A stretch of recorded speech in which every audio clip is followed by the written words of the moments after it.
Hi all, നമസ്കാരം. Welcome back to American ഒഡീസീസ് വിത്ത് അഖില. ഇന്ന് ഞാൻ എത്തിയിരിക്കുന്നത് ഒരു ട്രാവൽ വ്ളോഗുമായിട്ടാണ്. ഈയടുത്ത് ഞങ്ങൾ ബ്ലാക്സ്ബർഗിലേക്ക് ഒരു യാത്ര നടത്തി. ബ്ലൂ റിഡ്ജ് പർവ്വതനിരകളിൽ സ്ഥിതി ചെയ്യുന്ന മനോഹരമായിട്ടുള്ള ഒരു പട്ടണമാണ് വിർജീനിയയിലെ ബ്ലാക്സ്ബർഗ്. വിർജീനിയ ടെക്കിൻ്റെ ഹോം എന്ന പേരിൽ അറിയപ്പെടുന്ന ബ്ലാക്സ്ബർഗ് ഫോൾ കളേഴ്സിന് പേര് കേട്ടതാണ്. ഹസ്ബൻഡിൻ്റെ റിസർച്ചുമായി ബന്ധപ്പെട്ടുള്ള യാത്രയാണ്. ട്രാവൽ ഇഷ്ടപ്പെടുന്ന ഞാൻ അവിടെ ഫോൾ കളേഴ്സ് കാണുക എന്ന മെയിൻ ഉദ്ദേശത്തോടു കൂടെ ഒപ്പം കൂടി.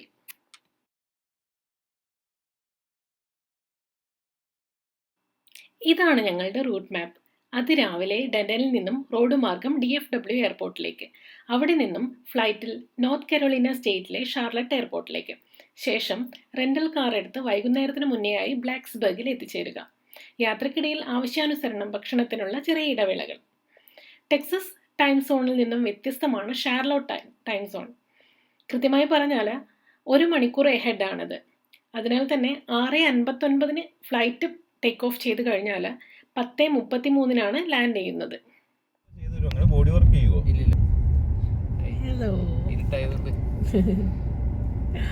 ഹലോ, ഞാൻ പക്ഷെ ഇതൊക്കെ കട്ട് ചെയ്തിട്ട് വോയിസ് ഇടുന്നു.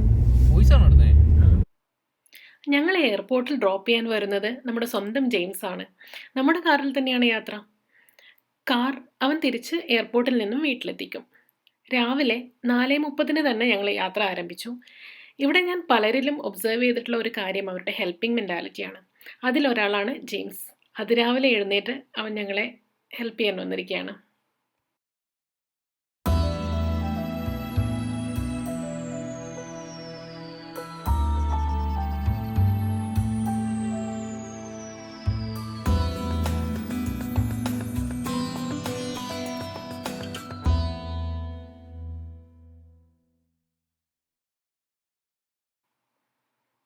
അധികം വൈകാതെ തന്നെ ഞങ്ങൾ എയർപോർട്ടിലെത്തി.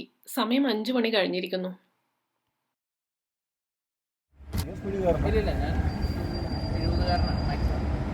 ഉറങ്ങരുത്.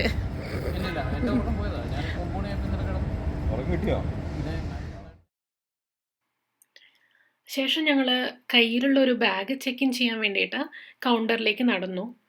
ഞങ്ങളുടെ യാത്ര അമേരിക്കൻ എയർലൈൻസിലാണ്. പേഴ്സണൽ ഐറ്റംസിൻ്റെ കൂടെ ഒരു ക്യാരി ഓൺ ബാഗും കരുതാം.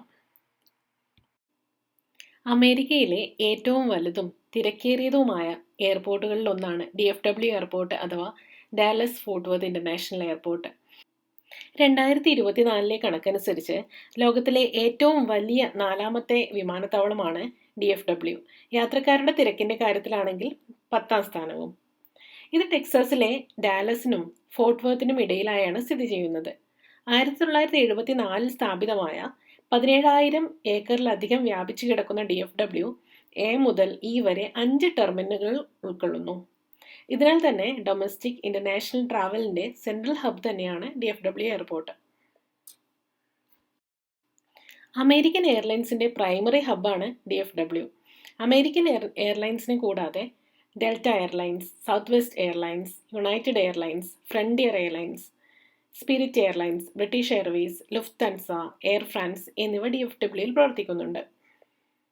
DFWയിൽ നിന്നും ഓസ്ട്രേലിയയിലെ സിഡ്നിയിലേക്കുള്ളതാണ് ഇവിടുത്തെ ഏറ്റവും ലോങ്ങസ്റ്റ് നോൺ സ്റ്റോപ്പ് റൂട്ട്. ഏകദേശം 8,600 മൈൽ ഡിസ്റ്റൻസ് വരും ഇത്. ഒട്ടേറെ ആധുനിക സൗകര്യങ്ങളോട് കൂടിയ എയർപോർട്ടാണ് DFW എയർപോർട്ട്. ഇവിടെ ഫ്രീ വൈഫൈ അവൈലബിൾ ആണ്. അതുപോലെ ഇഷ്ടാനുസരണം സെലക്ട് ചെയ്യാവുന്ന റെസ്റ്റോറൻറ്റ്സ്, മറ്റു ഷോപ്പുകൾ ഒക്കെ സുലഭമാണിവിടെ. കൂടാതെ ഗ്രൗണ്ട് ട്രാൻസ്പോർട്ടേഷന് വേണ്ടിയിട്ട് റെൻ്റൽ കാർസ്, ഡാലസിലേക്കും ഫോർട്ട് വർത്തിലേക്കും റെയിൽ സിസ്റ്റം ഒക്കെ അവൈലബിൾ ആണ്. ഒട്ടുമിക്ക എല്ലാ യാത്രകളിലും ഒഴിവാക്കാനാകാത്തതാണ് സ്റ്റാർബക്സ് കോഫി. അങ്ങനെ ഞങ്ങൾ കാപ്പി കുടിക്കാൻ വേണ്ടി സ്റ്റാർബക്സിലേക്ക് കയറി. ഇവിടുത്തെ എൻ്റെ പ്രിയപ്പെട്ട ഇനം കഫേമൊക്കെയാണ്. ലോകത്തിലെ തന്നെ ഏറ്റവും ജനപ്രിയമായ കോഫി ചെയിനാണ് സ്റ്റാർബക്സ് എന്ന് പറയാം. 1971 വാഷിംഗ്ടണിലെ സിയാറ്റിലാണ് സ്റ്റാർബക്സ് സ്ഥാപിതമായത്. ഹോൾബീൻസ് വിൽക്കുന്ന ഒരു ചെറിയ സ്റ്റോറായി ആരംഭിച്ച സ്റ്റാർബക്സ് 1990കളിൽ ഹവാർഡ് ഷൂട്ട്സിന്റെ നേതൃത്വത്തിൽ ഒരു കോഫി ചെയിൻ ആയി മാറുകയായിരുന്നു. US-ൽ 15,000-ലധികം ലൊക്കേഷനുകളിലായിട്ട് ഇന്ന് സ്റ്റാർബക്സ് ഉണ്ട്. വളരെ പ്രതീകാത്മകമായിട്ടുള്ളൊരു ലോഗോയാണ് സ്റ്റാർബക്സിൻ്റേത്. ഗ്രീക്ക് പുരാണങ്ങളിൽ നിന്നും സമുദ്ര ഇതിഹാസങ്ങളിൽ നിന്നൊക്കെ പ്രചോദനം കൊണ്ടാണ് അത്തരമൊരു ലോഗോ ഉണ്ടാക്കിയിരിക്കുന്നത്. പച്ചയും വെള്ളയും നിറത്തിൽ ഡിസൈൻ ചെയ്തിരിക്കുന്ന ലോഗോ ഇരട്ടവാലുള്ള ഒരു സൈറൻ്റേതാണ്.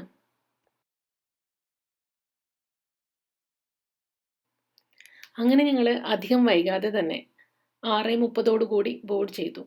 കൃത്യനിഷ്ഠയുടെ കാര്യത്തിൽ ഏറെ മുന്നിലാണ് അമേരിക്കൻ എയർലൈൻസ്. അമേരിക്കയിലെ ഏറ്റവും വലുതും പഴയതുമായ എയർലൈൻസുകളിലൊന്നാണ് അമേരിക്കൻ എയർലൈൻസ്. ഇതിൻ്റെ ആസ്ഥാനം ടെക്സസിലെ ഫോർട്ട് വർത്തിലാണ്. 1926 ടെക്സസിൽ മെയിൽ സേവനങ്ങൾ നടത്തുന്നതിന് വേണ്ടിയിട്ട് ടെക്സസ് എയർ ട്രാൻസ്പോർട്ട് സ്ഥാപിതമായി. തുടർന്ന് 1930 മറ്റ് നിരവധി കാരിയറുകളുമായി ടെക്സസ് എയർ ട്രാൻസ്പോർട്ട് ലയിക്കുകയും അമേരിക്കൻ എയർലൈൻസ് എന്ന പേര് സ്വീകരിക്കുകയും ചെയ്തു. 2013 US എയർവേസുമായിട്ടുള്ള ലയനം ഉൾപ്പെടെ ഒട്ടേറെ ലയനങ്ങൾ ഇക്കാലയളവിനുള്ളിൽ ഉണ്ടായിട്ടുണ്ട്. ഇത് അമേരിക്കൻ എയർലൈൻസിൻ്റെ നെറ്റ്വർക്കും ഫ്ലീറ്റും വിപുലീകരിക്കാൻ നന്നായി സഹായിച്ചു. രാജ്യത്തുടനീളം നിരവധി പ്രധാന ഹബ്ബുകൾ അമേരിക്കൻ എയർലൈൻസിനുണ്ട്. DFW കൂടാതെ Charlotte Douglas International Airport, Chicago O'Hare International Airport, Miami International Airport, Phoenix Sky Harbor International Airport ഇവയൊക്കെ പ്രധാന ഹബ്ബുകളാണ്.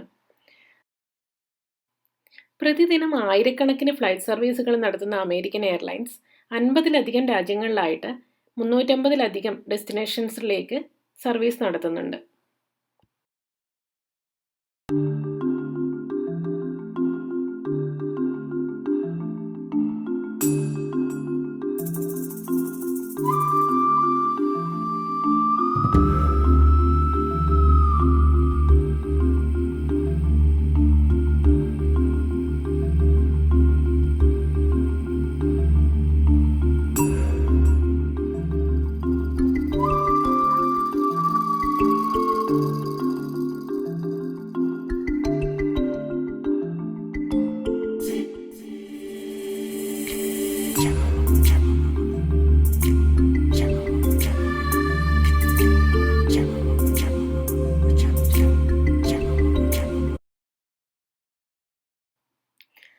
അങ്ങനെ ഞങ്ങൾ ഷാർലറ്റ് ഇൻ്റർനാഷണൽ എയർപോർട്ടിൽ എത്തിയിരിക്കുകയാണ്. പ്രതീക്ഷിച്ചതിലും കുറച്ച് മിനിറ്റുകൾക്ക് മുന്നേ തന്നെ എത്തിച്ചേർന്നു. എയർപോർട്ടിൽ നല്ല തിരക്ക് കാണാൻ കഴിഞ്ഞു. ഈ എയർപോർട്ടിൻ്റെ ചരിത്രം പരിശോധിക്കുകയാണെങ്കിൽ 1935 ഷാർലറ്റ് മുനിസിപ്പൽ എയർപോർട്ടായാണ് ആദ്യം ഷാർലറ്റ് ഇൻ്റർനാഷണൽ എയർപോർട്ട് സ്ഥാപിതമായത്. 2ാം ലോക മഹായുദ്ധകാലത്ത് US ആർമി എയർഫോഴ്സസ് എയർപോർട്ട് ഏറ്റെടുക്കുകയും പരിശീലന താവളമായി ഉപയോഗിക്കുകയും ചെയ്തു. പിന്നീട് സിവിലിയൻ ഉപയോഗത്തിലേക്ക് മടങ്ങുകയും മുൻ Charlotte mayor Ben Albert Douglas സീനിയറിൻ്റെ ബഹുമാനാർത്ഥം ഡഗ്ലസ് മുനിസിപ്പൽ എയർപോർട്ട് എന്ന് പേര് മാറ്റുകയും ചെയ്തു. അങ്ങനെ 1982 ഷാർലറ്റ് ഡഗ്ലസ് ഇൻ്റർനാഷണൽ എയർപോർട്ട് എന്ന പേര് വന്നു. ഇന്ന് US-ലെ ഏറ്റവും തിരക്കേറിയ എയർപോർട്ടുകളിലൊന്നാണ് ഈ എയർപോർട്ട്. DFW-ൽ നിന്നും വ്യത്യസ്തമായി CLTക്ക് ഒരു മെയിൻ ടെർമിനൽ ബിൽഡിംഗ് ആണുള്ളത്. ഡൊമസ്റ്റിക് ഇൻ്റർനാഷണൽ ഫ്ലൈറ്റുകൾക്ക് സേവനം നൽകുന്ന 5 കോൺകോഴ്സുകളായി, അതായത് ABCDE എന്നിങ്ങനെ ഇതിനെ ഡിവൈഡ് ചെയ്തിരിക്കുന്നു. അമേരിക്കൻ എയർലൈൻസിൻ്റെ മേജർ ഹബ്ബാണ് CLT. ഇവിടെ പ്രവർത്തിക്കുന്ന മറ്റ് പ്രധാന എയർലൈൻസുകൾ Delta Airlines, Southwest Airlines, United Airlines, JetBlue, Lufthansa എന്നിവയാണ്.